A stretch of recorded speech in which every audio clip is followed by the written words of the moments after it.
और उनकी बहू रश्मि के बीच एक दिन बहस छिड़ जाती है। आखिर किसका काम ज्यादा आसान है, बहू का या सास का? हिसाब तो उंगलियों पे ही हो जाता है ना। अरे बेटा, ऐसा सिर्फ अभी लगता है। जो मुझे करना पड़ता है ना, वो तुझे करना पड़े तो समझ आएगा कि असली काम का पहाड़ कैसा होता है। ठेले बराबर वजन भी नहीं है आपके काम में, और बात पहाड़ों के वजन की कर रही हैं आप। तू ऐसा करती ही क्या है घर में बेटा, ये तो बता मुझे। बुरा है इस घर में? अरे एक दिन मेरा काम करोगी तो समझ आएगा। Okay okay, shut up. कल से मैं घर के काम करूंगी और तू मेरी जगह हर चीज का हिसाब रखना, ठीक है?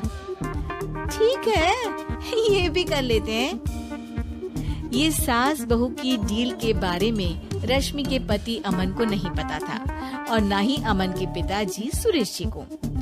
पर गेहूं के साथ साथ जैसे घुन भी पिस जाता है, ये दोनों भी पीसने वाले थे। सुबह अमन उठकर रेडी होता है ऑफिस जाने के लिए, तो पता है उसके कपड़े नहीं निकले हुए हैं। अरे रश्मि, तुमने मेरे कपड़े नहीं निकाले? अपनी माँ से पूछो ना, उन्हीं का काम है ये। अमन अपनी माँ के पास जाता है। अब मेरे कपड़े आज आप देने वाले हो क्या माँ? हाँ, देना तो मुझे ही चाहिए, पर तेरी बहू ने कपड़े धोने ही नहीं डाले, तो कोई भी धुला हुआ कपड़ा नहीं है बेटा। हैं? ऐसा क्यों? कपड़े तो धोने आप ही देते हो ना माँ? अरे बहू ने तुझे बताया नहीं, अब हम अदल बदल गए हैं। मैं अब बहू और तेरी बीवी सास। अमन परेशान हो गया। वो बिना इस्त्री के कपड़े पहनकर ऑफिस चला गया। सरस्वती जी अपने घुटने के दर्द के कारण झुककर घर साफ नहीं कर पा रही थी और ना ही खाना बनाना याद रख पाई। उधर रश्मि पहले ही दिन घर की चाबी घुमा चुकी थी और 300 रुपए का हिसाब अलग नहीं मिल रहा था।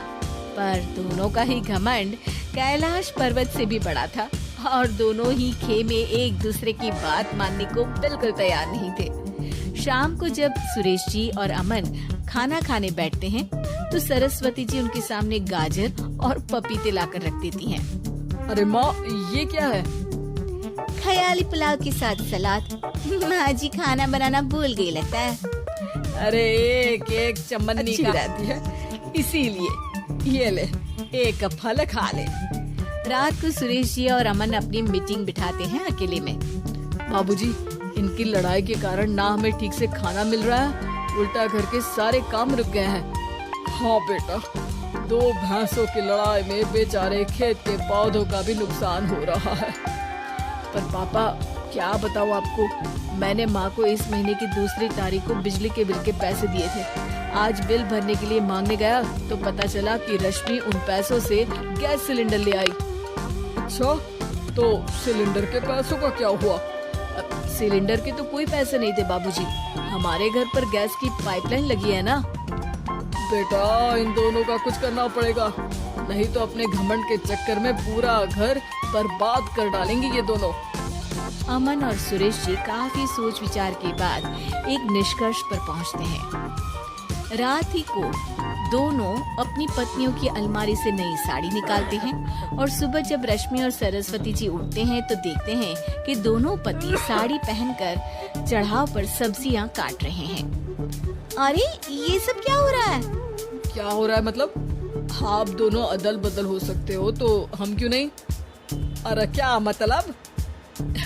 नहीं नहीं, मेरी भी बचपन से किसी की बहू बनने की इच्छा थी, तो आज से सरस्वती तुम बड़ी बहू, मैं मिडल बहू और अमन छोटी बहू।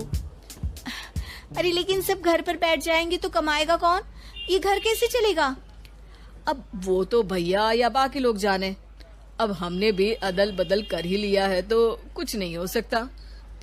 रश्मि और सरस्वती जी को समझ में आ जाता है कि उन दोनों की आपस की डील के वजह से इन दोनों को बहुत तकलीफ हो रही है और उनके ईगो ने दूसरों को कितनी यातनाएं दी है।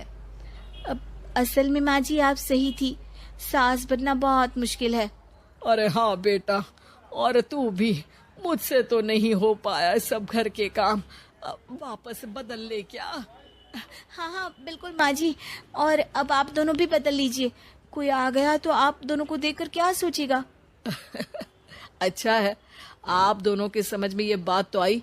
मैं फटाक से कपड़े बदल लेता हूँ। अरे रुक जा बेटा, एक फोटो ले लेती हूँ तेरी। मेरी बेटी होती तो तेरे जैसी ही दिखती साड़ी में। और मेरा फोटो नहीं लोगी?